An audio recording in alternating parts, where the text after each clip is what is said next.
بسم الله الرحمن الرحيم نزل عليك الكتاب بالحق مصدقا لما بين يديه وأنزل التوراة والإنجيل.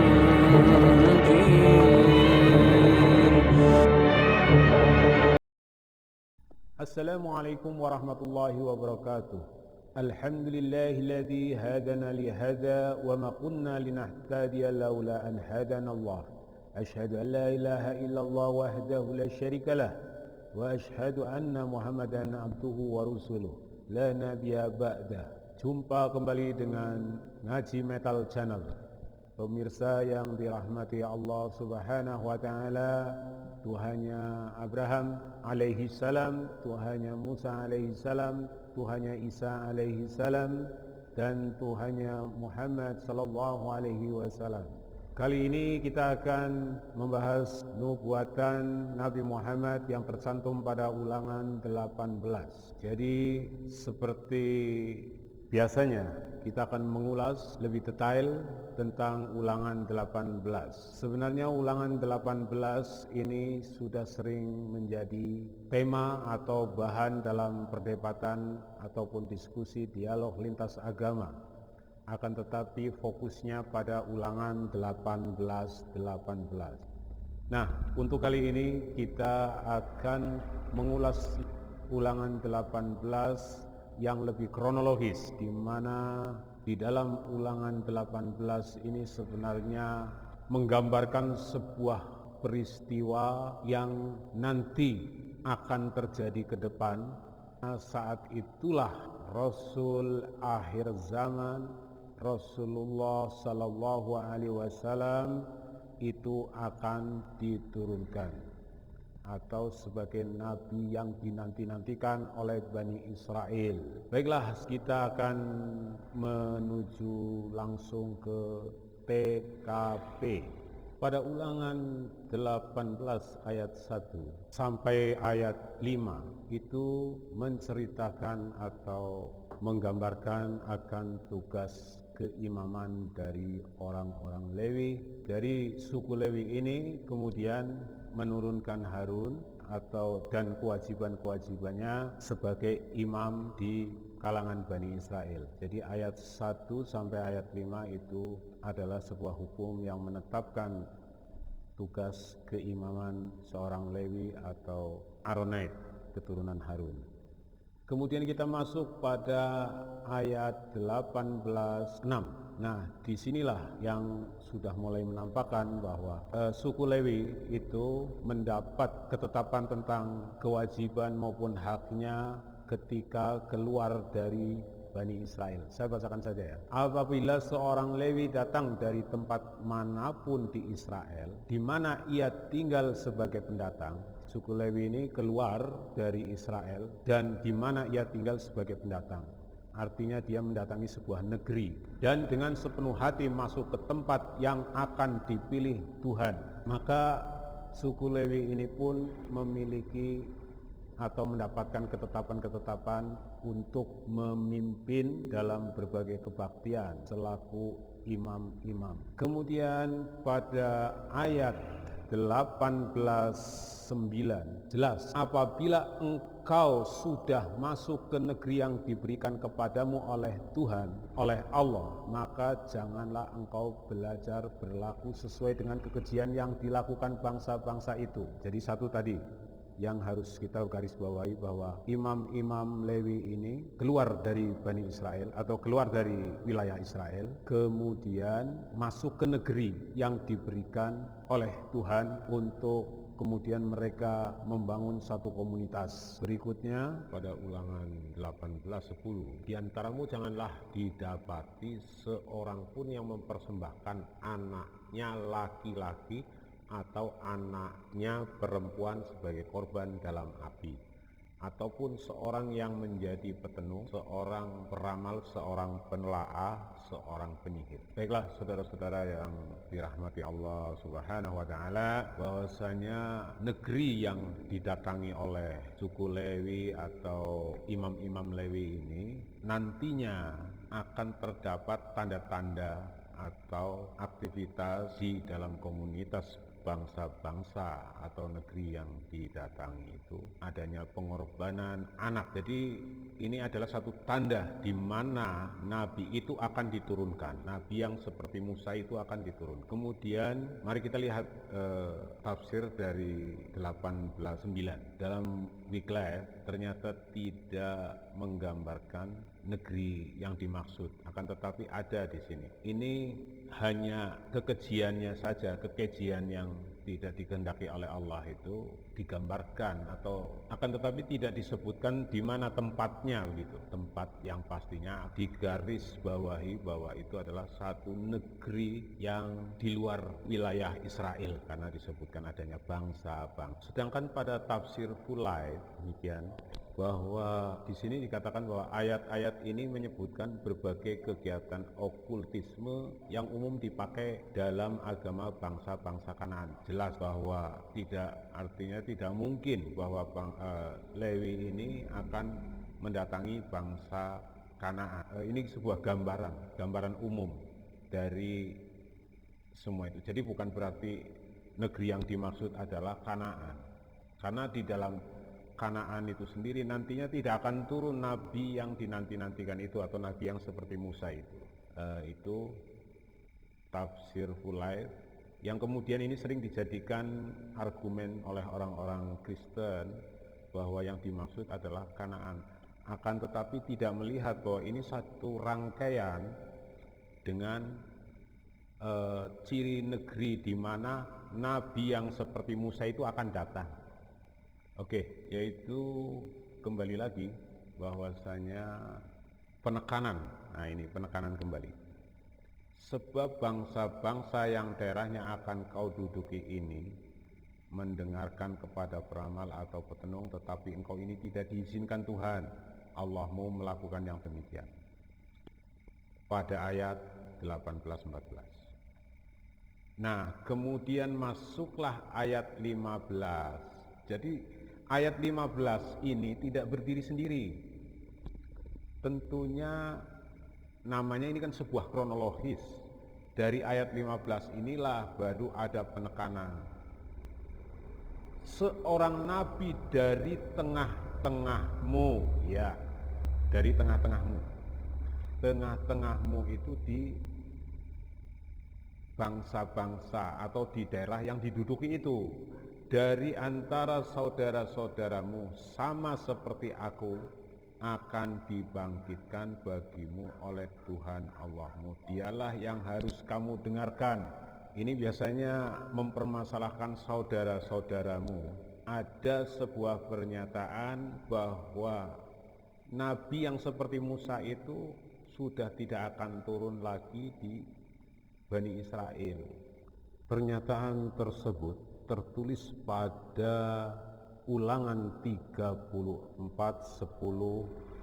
sampai dengan 12. Saya bacakan. Seperti Musa yang telah dikenal Tuhan dengan berhadapan muka, tidak ada lagi nabi yang bangkit di antara orang Israel. Dalam hal segala tanda dan mukjizat yang dilakukannya atas perintah Tuhan di tanah Mesir terhadap Fir'aun dan terhadap semua pegawainya dan seluruh negerinya. Dan dalam hal segala perbuatan kekuasaannya dan segala kedahsyatan yang besar yang dilakukan Musa di depan seluruh orang Israel. Jadi jelas bahwa setelah Musa tidak ada lagi nabi yang seperti dirinya di kalangan Bani Israel. Sementara Yesus itu adalah keturunan Israel. Jadi ini hal yang sangat kontradiktif dengan apa yang tertulis dalam Ulangan 34:10 hingga 12. Baiklah, ayat berikutnya Ulangan 18:16.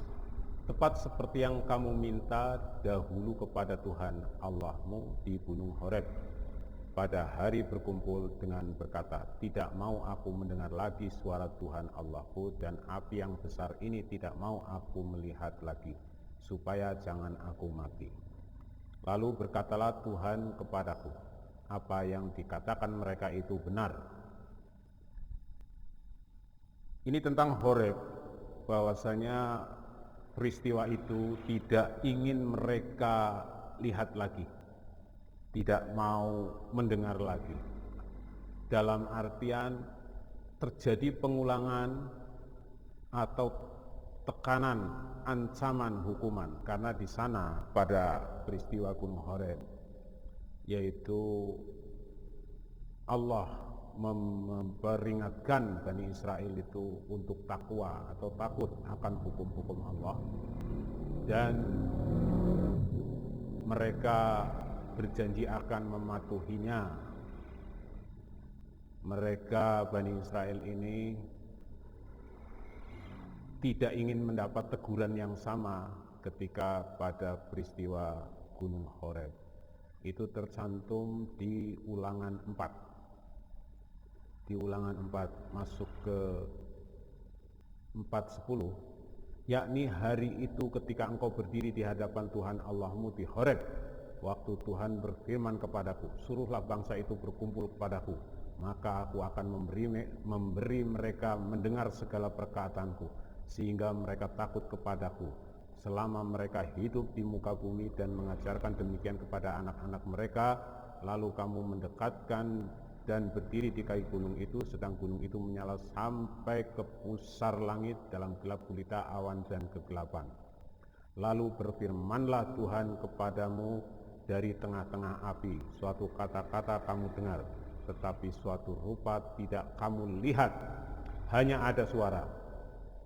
Dan ia memberitahukan kepadamu perjanjian yang diperintahkannya kepadamu untuk dilakukan, yakni ke-10 firman, dan ia menuliskannya pada 2 loh batu. Dan pada waktu itu aku diperintahkan Tuhan untuk mengajarkan kepadamu ketetapan dan peraturan, supaya kamu melakukannya di negeri kemana kamu pergi untuk mendudukinya. Ya. Jadi konteksnya memang Bani Israel itu menginginkan bahwa ini adalah sebuah perjanjian yang terakhir kali dengan Allah, sehingga mereka katakan,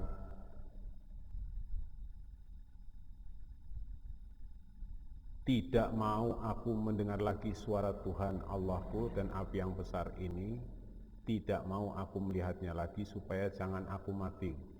Artinya apabila Allah akan mengulangi perintah yang sama, karena tekad Bani Israel itulah yang tidak ingin melihat kembali peristiwa Gunung Horeb, maka Allah menubuatkannya bahwa nabi yang seperti Musa itu akan datang pada bangsa lain di kalangan saudaramu.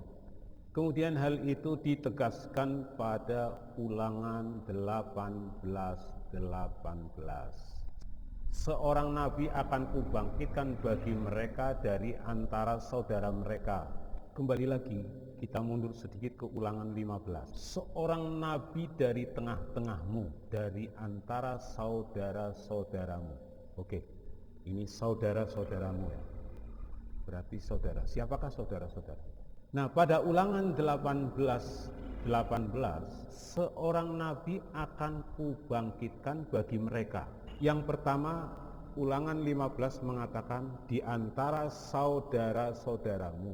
Akan tetapi pada Ulangan 18, seorang nabi akan kubangkitkan bagi mereka. Kalau saudaramu, dengan kemudian di hadapan Bani Israel menyebutnya dengan mereka, seolah-olah kontradiktif ya. Akan tetapi sebenarnya yang dimaksud saudara-saudaramu adalah di lingkungan di mana ada orang-orang Israel atau penduduk. Pada ayat 18 dikatakan akan kubangkitkan bagi mereka. Mereka ini siapa? mereka ini adalah orang yang di mana dalam lingkungan itu ada Bani Israel. Kemudian kita lanjutkan, seorang nabi akan kubangkitkan bagi mereka dari antara saudara mereka. Ya, mereka jelas dari antara saudara mereka, berarti ini di luar orang Bani Israel. Seperti engkau ini, aku akan menaruh firmanku dalam mulutnya, dan ia akan mengatakan kepada mereka segala yang kuperintahkan kepadanya. Ini perlu kita cerna, bahwasanya firmanku dalam mulutnya, bukan firmanku dalam sebuah tulisan. Karena memang Rasulullah itu umi, dan apa yang keluar dari mulutnya itu berasal dari apa yang Allah firmankan kepada Nabi Muhammad sallallahu alaihi wasallam. Jadi bukan dalam bentuk tulisan, akan tetapi apa yang difirmankan Allah kemudian dihafal, kemudian diucapkan. Dan ia akan mengatakan kepada mereka segala yang kuperintahkan kepadanya. Orang yang tidak mendengarkan segala firmanku yang akan diucapkan Nabi itu demi namaku, daripadanya akan kutuntut pertanggungjawaban. Dalam surat Al-A'raf, surat 7, ayat 157, Bismillahirrahmanirrahim, yaitu orang-orang yang mengikuti Rasul, Nabi yang umi, yang mereka dapati tertulis di dalam Taurat dan Injil yang ada di sisi mereka, yang menyuruh mereka mengerjakan ma'ruf dan melarang mereka dari mengerjakan yang mungkar, dan menghalalkan bagi mereka segala yang baik dan mengharamkan bagi mereka segala yang buruk, dan membuang dari mereka beban-beban dan belenggu-belenggu yang ada pada mereka. Maka orang-orang yang beriman kepadanya memuliakannya, menolongnya, dan mengikuti cahaya yang terang yang diturunkan kepadanya. Mereka itulah orang-orang yang beruntung. Sebagaimana tertulis di dalam Taurat dan Injil, nanti kita akan bahas lebih lanjut di luar pembahasan sekarang ini. Kita lanjutkan. Tetapi seorang nabi yang terlalu berani untuk mengucapkan demi namaku perkataan yang tidak kuperintahkan untuk dikatakan olehnya, atau yang berkata demi nama Allah lain, nabi itu harus mati. Pada Ulangan 18:19, baiklah, bahwa Rasulullah SAW mengajarkan kepada kita semua manusia itu untuk selalu membaca basmalah dengan menyebut nama Allah yang Maha Pengasih lagi Maha Penyayang di dalam setiap mengawali pembacaan ayat-ayat suci Al-Quran, bahwasanya sangat sesuai dengan apa yang tercantum pada Ulangan 18:19. Jika sekiranya kamu berkata dalam hatimu, bagaimana kami mengetahui perkataan yang tidak difirmankan Tuhan. Jadi seandainya ada sebuah pertanyaan, seperti apakah cirinya? Seperti apakah sehingga kita mengetahui bahwa apa yang diucapkan Nabi itu adalah tidak benar? Itu kira-kira untuk memahaminya begitu pada ayat 18:21. Maka Allah menegaskan, apabila seorang nabi berkata demi nama Tuhan dan perkataannya itu tidak terjadi dan tidak sampai, maka itulah perkataan yang tidak difirmankan Tuhan. Dengan terlalu berani nabi itu telah mengatakannya, maka janganlah kamu gentar kepadanya. Jadi itu cirinya tadi, bahwa apabila nabi tersebut berkata dengan nama Tuhan dan perkataannya itu tidak terjadi dan tidak sampai, maka nabi itu adalah nabi palsu. Dengan terlalu berani nabi itu telah mengatakannya, maka janganlah kamu gentar. Jadi jangan takut untuk dibunuh. Baiklah, saudara sekalian yang dirahmati Allah Subhanahu wa taala, bahwa pada ayat-ayat terakhir inilah kemudian Bani Israel yang berada di Madinah itu berusaha untuk membunuh Nabi Muhammad. Sungguhnya mereka tahu bahwasanya Nabi Muhammad ini adalah Nabi yang dijanjikan itu berdasarkan Ulangan 18:15 dan 18:18. Akan tetapi mereka karena dengki sehingga mereka berusaha untuk mengingkarinya dan berusaha ingin membunuhnya, karena mereka masih menginginkan Nabi itu datangnya dari Bani Israel. Padahal itu pada Ulangan 16 sudah dijelaskan, mereka tidak mau lagi mendengar suara Tuhan Allahku dan api yang besar ini tidak mau aku melihatnya lagi supaya jangan aku mati. Mereka di ayat 18-16 sebenarnya sudah tidak menginginkan Nabi yang seperti Musa itu datang lagi di Bani Israel, sehingga Allah menubuatkannya kepada bangsa-bangsa lain di kalangan saudara-saudara mereka.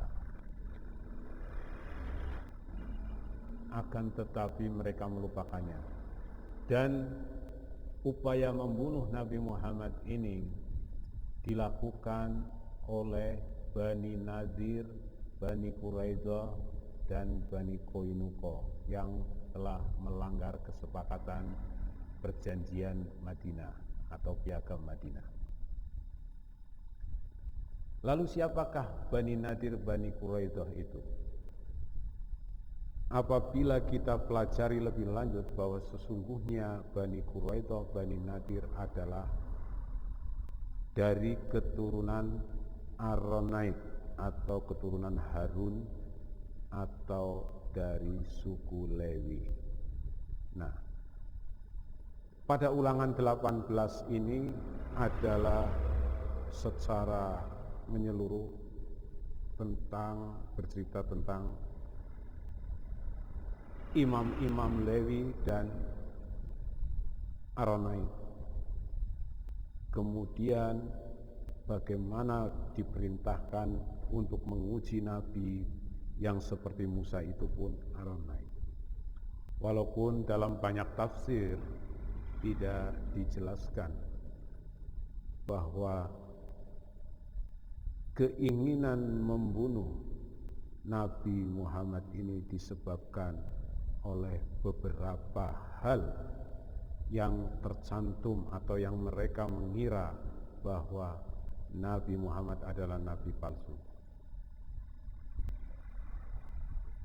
Akan tetapi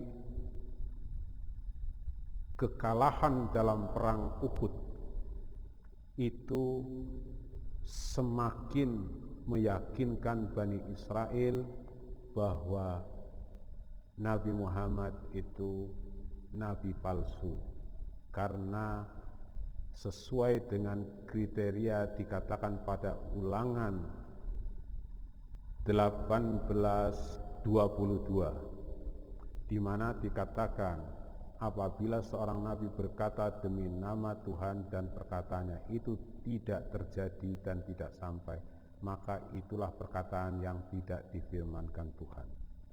Nah, di dalam perang Uhud memang benar Rasulullah dan pasukannya kalah. Akan tetapi bahwasanya kekalahan Rasulullah dalam perang Uhud itu bukanlah Rasulullah masuk dalam kriteria 18:22, di mana apabila seorang nabi berkata demi nama Tuhan dan perkataannya itu tidak terjadi dan tidak sampai. Kekalahan perang Uhud ini meningkatkan keyakinan bahwa Nabi Muhammad menurut Bani Nadir, Bani Quraidah itu telah memenuhi syarat kriteria pada Ulangan 18:22, sehingga Bani Nadir dan Bani Quraidah itu merencanakan pengkhianatan perjanjian Madinah dengan berupaya membunuh Nabi Muhammad SAW. Dan puncaknya hal tersebut dilakukan pada perang Khandaq. Jadi kemudian bahwa dalam perang Khandaq tersebut ternyata apa yang dilakukan, direncanakan oleh Bani Nadir dan Bani Quraidah itu mengalami kegagalan. Kriteria pada ulangan 1822 itu tidak terpenuhi. Nah, kemudian upaya membunuh Rasulullah terjadi kembali pada perang Khaybar dengan menggunakan racun. Dan orang-orang di luar Muslim, terutama Kristen, selalu menghembuskan bahwasanya Nabi Muhammad mati diracun. Yang lucunya menyandarkan sebuah hadis di mana ketika Rasulullah menghadapi kematiannya berkata kepada Aisyah radhiyallahu an bahwasanya sakitnya sakaratul maut itu seperti sakitnya racun Khaybar. Bani Qulub ini tidak memahami kata seperti, akan tetapi ditelan mentah-mentah sebagai kemenangan mereka yang memfitnah Rasulullah sebagai nabi palsu sehingga mati diracun. Nah, inilah.